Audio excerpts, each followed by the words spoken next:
دیکھتے ہیں کہ دنیا میں بہت سارے انسان ہیں، بہت سارے انسان آئے تھے چلے گئے، بہت سارے انسان آئیں گے بھی۔ طرح طرح کی سوچ رکھنے والے دنیا میں انسان رہتے ہیں، رہے ہیں اور رہیں گے۔ ہر کوئی ایک جیسا نہیں سوچتا، ہر کسی کی فکر ایک جیسی نہیں رہتی، ہر کسی کا خیال ایک جیسا نہیں رہتا۔ مگر آنے کا مقصد کیا ہے؟ انسانوں کو دنیا میں آنے کا مقصد کیا ہے؟ انسانوں کو اللہ تبارک و تعالی نے دنیا میں بھیجا کس مقصد کے تحت؟ خود ہی اللہ تبارک و تعالی فرماتا ہے وَمَا خَلَقْتُ الْجِنَّ وَالْإِنسَ إِلَّا لِيَعْبُدُونِ۔ ہم نے جن و انس کو پیدا کیا صرف اپنی عبادت کے لیے۔ یہ الگ بات ہے کہ یہاں آنے کے بعد کوئی اپنے مقصد زندگی یعنی زندگی کے مقصد کو کوئی بھول جائے، کوئی یاد رکھے۔ وہ بھی جانتا ہے جو دن رات دیکھتے رہتا ہے کہ آئے دن انسان کی موتیں ہو رہی، وہ بھی جانتا ہے کہ ایک نہ ایک دن ہمیں بھی مرنا ہے۔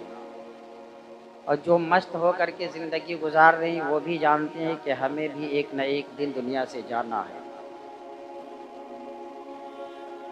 بہت ساری چیزوں میں انسان اختلاف رکھتے ہیں، کوئی کہتا یہ ہم نہیں مانیں گے، کوئی کہتا وہ ہم نہیں مانیں گے، مگر موت ایسی چیز ہے اس میں کسی کا اختلاف نہیں، چاہے مسلمان ہو، ہندو ہو، سکھ ہو، عیسائی ہو، کرسچن ہو، کسی بھی مذہب کا ماننے والا ہو، موت سے کسی کا اختلاف نہیں۔ سب جانتے ہیں کہ ایک نہ ایک دن ہمیں مرنا ہے، ایک نہ ایک دن ہمیں دنیا چھوڑنا ہے۔ موت سے کسی کو اختلاف نہیں۔ یہ الگ بات ہے کہ ٹکرانے والے بہت سارے لوگ آئے ہیں جو یہ سوچے ہیں کہ رب کی ذات سے ہم ٹکرا جائیں گے۔ بہت سارے لوگ دنیا میں آئے جیسے نمرود، فرعون، حامان، شداد، قارون۔ ابھی تازہ آپ دیکھنا چاہتے ہیں، چند سال پہلے مائیکل جیکسن کے نام سے جنہوں نے دعویٰ کیا تھا کہ ہم 150 سال تک زندگی گزاریں گے، مگر 50 سال میں ہی خاتمہ ہو گیا۔ اپنے ساتھ 8 9 10 ڈاکٹروں کو لے کر کے چلتا تھا۔ اس کی پوری ہسٹری آج بھی موجود ہے۔ مائیکل جیکسن کے بارے میں اسکولوں میں پڑھاتے بھی ہے ٹیچر بچوں کو کہ وہ زندگی اس طرح گزار رہا تھا کہ دعویٰ کیا تھا کہ ہم 150 سال تک زندگی گزاریں گے۔ کالا کلوٹا تھا، پلاسٹک سرجری کروا کر کے گورا چٹا ہو گیا، ایک دم ڈاکٹروں کو لے کر کے چلتا تھا، کڈنی دینے والا الگ، خون دینے والا الگ، تو اور دوسری چیزوں سے مدد کرنے والے الگ۔ مگر جب اس کی موت ہوئی بتاتے سارے ڈاکٹر موجود تھے، بس دل کی دھڑکنیں تیز ہوئی اور چند منٹ میں اس کا خاتمہ ہو گیا۔ ٹائٹینک کے بارے میں آپ نے سنا ہوگا، بنانے کے بعد بنانے والے نے فوراً دعویٰ کر دیا کہ کبھی نہ ڈوبنے والا جہاز، مگر پہلے ہی سفر میں ڈوب گیا۔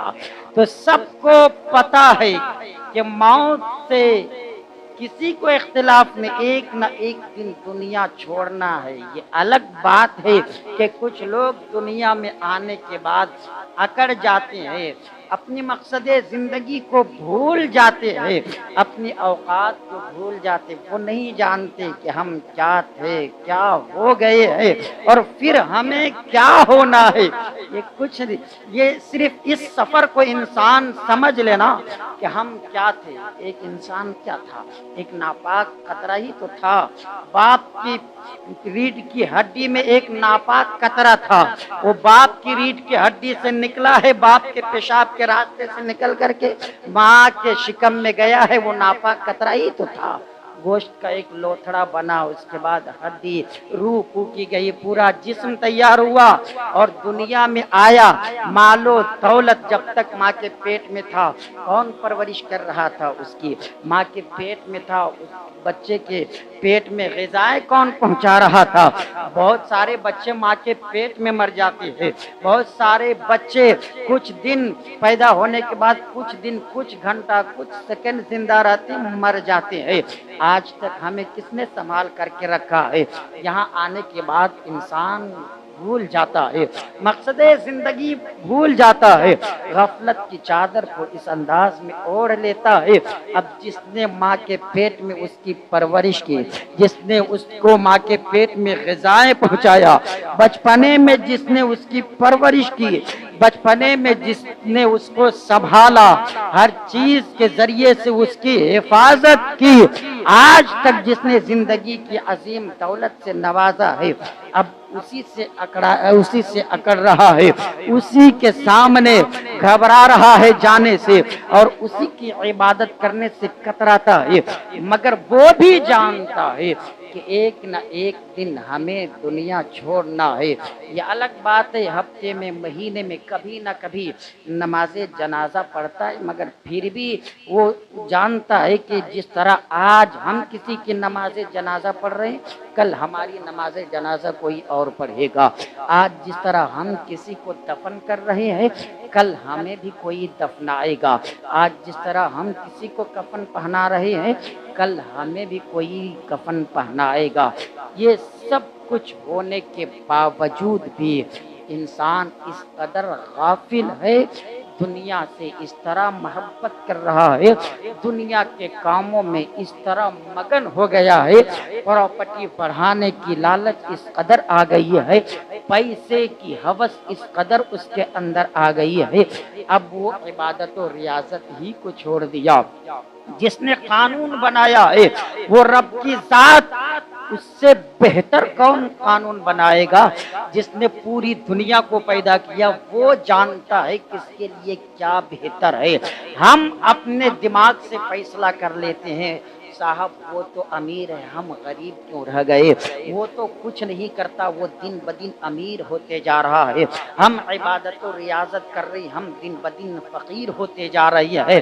یہ ہم اپنے ذہن سے فیصلہ کرتے ہیں کہ ہم سب کچھ کر رہے ہیں، مگر دن بدن ہم مفلسی کی طرف جا رہی ہے، وہ کچھ نہیں کرتا، کروڑ پتی بنتا جا رہا ہے، یہ ہم جان رہی ہے، مگر جس نے ہمیں پیدا کیا ہے وہ جانتا ہے ہمارے بارے میں کہ ہمارے حق میں بہتر کیا ہے۔ اگر ہمارے حق میں یہی بہتر ہے کہ ہم غریب ہو کر کے زندگی گزارے، غریب ہو کر کے دنیا میں رہے، تو وہ ہمیں غریب رکھے گا، کیونکہ وہ سب سے بہتر جانتا ہے۔ ہو سکتا ہے اگر ہمیں مال و دولت سے وہ نواز دے، ہو سکتا ہے ہمارا مزاج فرعون کی طرح ہو جائے، ہو سکتا ہے ہم شداد کی طرح بن جائے، ہو سکتا ہے ہم نمرود کی طرح اکڑنے لگے، تو میاں وہ تو بہتر جانتا ہے کس کو کس حال میں رکھنا ہے، اسی حساب سے وہ روزی دیتا ہے۔ سبوں کے لیے اس نے قانون بنا دیا ہے۔